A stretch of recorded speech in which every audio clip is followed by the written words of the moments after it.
যখন আমরা মসজিদে প্রবেশ করব, মসজিদে প্রবেশ করার আগে আমরা সর্বপ্রথম বিসমিল্লাহির রহমানির রহিম বলে নিব।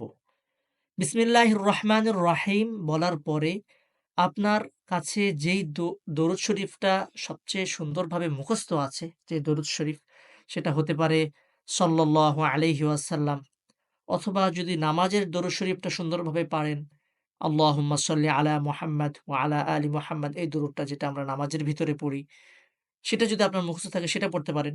অথবা আপনার যেই দরুদ মুখস্থ আছে, যেটা আপনি ভালোভাবে পারেন, সেটাই আপনি পড়বেন।